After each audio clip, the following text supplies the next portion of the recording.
Bonsoir, merci de rester fidèle surtout à votre chronique Les blocs de l'actualité. Aujourd'hui, cette actualité va nous amener à faire un petit rebond sur la communication du gouvernement sénégalais dans le cadre de la gestion du Covid-19 qui fait l'objet de nombreux débats relayés à longueur de journée par le blogueur sénégalais.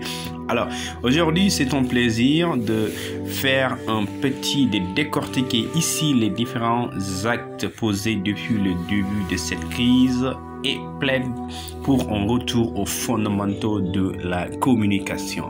Alors, avec le coronavirus, l'information du gouvernement est partout, mais la communication s'est fait un peu rare.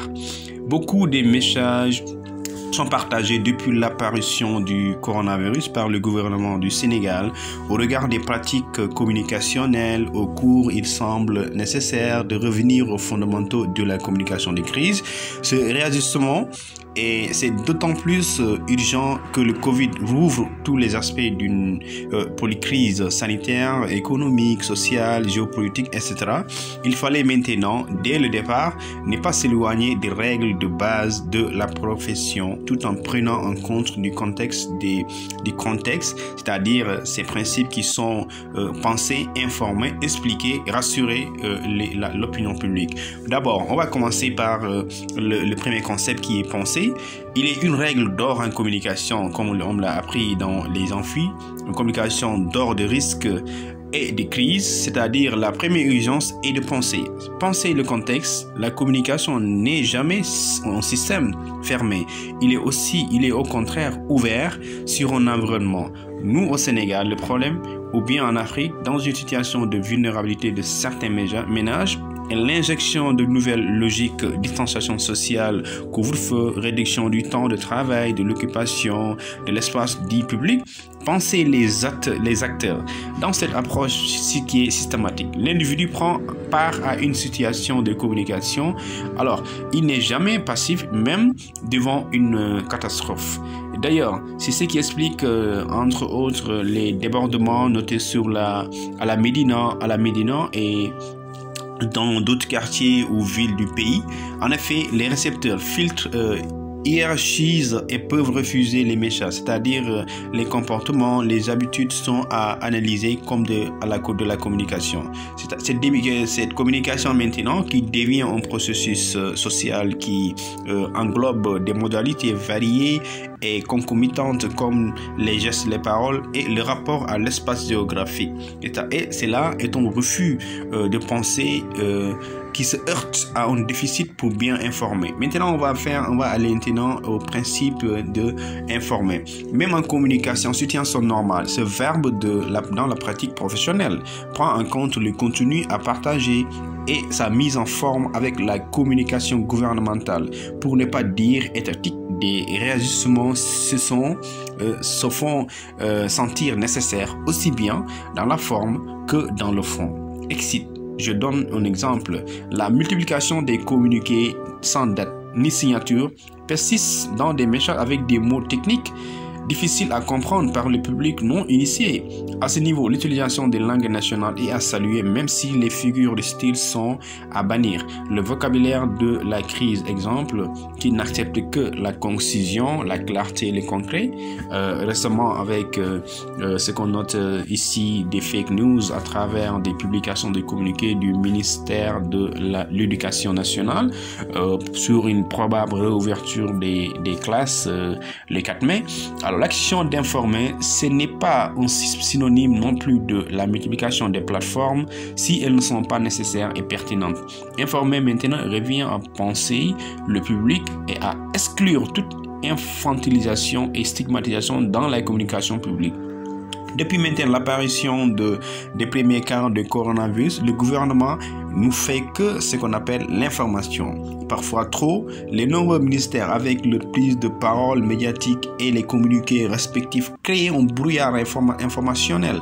Ce qui fait que nous avons un avis qui déséquilibre le récepteur et trahit une communication institutionnelle non harmonisée. D'ailleurs, la première sortie médiatique du président de la République, si on se rappelle, durant cette crise, a été balayée dès le lendemain par une masse de messages et par des comportements inexplicables du gouvernement. L'information est toujours une élaboration, une construction et un calibrage par rapport aux cibles. Informer maintenant donc devient dès lors donner du sens, quitte à expliquer pour atteindre l'objectif de la communication. On va aller maintenant voir le principe expliqué.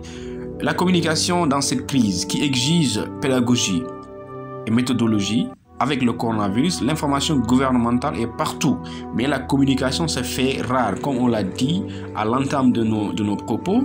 Cette dernière s'accompagne d'une série d'explications afin de mieux partager le sens, de mettre en lien. Communiquer est plus complexe qu'informer. Donc, il y a une nette différence entre la communication et l'information. Surtout face à un risque sanitaire, la communication pose la question de l'altérité, comment s'adresser en public, comment lui expliquer non pas exiger des règles élémentaires comme le lavage des mains si elle ne voit pas qu'occasionnellement l'eau du robinet. C'est une question. Qui a légitimité de la parole? Est-il transparent? Le messager est-il aussi important que le message durant cette situation de communication? Ça, c'est son problème aussi. Dans certaines circonstances aussi, les relais communautaires sont à privilégier. Même distribuer des vivres revient à choisir la personne la plus apte, la plus adéquate ou bien qui conforme pour faire ce travail. De ce fait, la communication est loin de maintenant de sa réduction à la communication. L'art de plaire, de séduire, de théâtraliser, les actions de rejet de certaines décisions du gouvernement sont en partie liées à cette absence d'explication. Donc, il y a une communication, mais il n'y a pas une certaine explication des acteurs du gouvernement. Rien n'est maintenant évident en situation de crise. Demander de porter un masque revient à expliquer pourquoi et comment. Ça, c'est un discours à tenir. Fermer les lieux de rassemblement exige aussi la même démarche. Aucune loi, si répressive soit-elle, ne pourrait remplacer cette méthode. Sinon, bienvenue l'incompréhension avec ses conséquences, dont la plus évidente est le brouillage du message initial dans l'objectif de la communication. Au passage, le point de la communication même quotidienne du ministère de la Santé et de l'Action sociale devrait se terminer chaque fois par une explication sur un point bien précis, ce qui n'est pas fait dans une stratégie du gouvernement comme le nôtre. Maintenant, finalement, on se retrouve dans une communication de crise avec des actes et décisions qui s'expliquent et qui se négocient afin de rassurer les différents publics. Alors, il y a ce qu'on appelle le principe de rassurer qui est très, très, très primordial. Une situation de crise qui prolonge les acteurs dans leur certitude, elle génère beaucoup de questionnements, beaucoup d'inquiétudes. Avec le coronavirus, nous sommes dans l'inconnu, celui de la maladie, de l'horizon des décisions, de notre vulnérabilité. Tout maintenant devient fragile et tout peut changer le jour suivant. Voilà pourquoi cette communication nécessite de s'adresser à différentes couches de la population qui n'ont pas les mêmes préoccupations afin d'atteindre au moins sa performativité. La parole publique, en plus de l'humilité et de la transparence, doit rassurer. On rassure avant les actes et les décisions, ça c'est évident. Maintenant, afin de ne pas les subir de façon négative ou fâcheuse. Sous ce rapport, la communication des crises ne remplace pas l'action. Elle l'explique, la met en lumière afin de garder le lien entre les publics, entre les urgences, entre les forums. Malheureusement, depuis le début de la pandémie, les actes du gouvernement ne rassurent guère. Entre hésitation de mesures et plus d'informations injonctives institutionnelles, le public ne voit pas l'horizon se dessiner. Ça, moi, c'est évident. En temps de crise, toute erreur est à éviter. Cette communication devient sensible et peut aboutir à une crise de la gestion de crise. Donc, la communication du faux médecin, celle de la distribution de l'aide alimentaire, les excès de zèle de certaines forces de l'ordre et d'autres phénomènes notés auraient été évités en prenant en compte ces fondamentaux de la communication de crise. Dès lors, communiquer revient à se baser sur des faits transparents dont on fait la pédagogie. De même, comme dans toute situation de crise, il faudrait se préparer au pire, à l'imprévisible, même si on ne peut pas le faire. ce qui revient à dire gouverner, c'est prévoir, et prévoir le pire pour obtenir le meilleur. C'est un plaisir. Merci.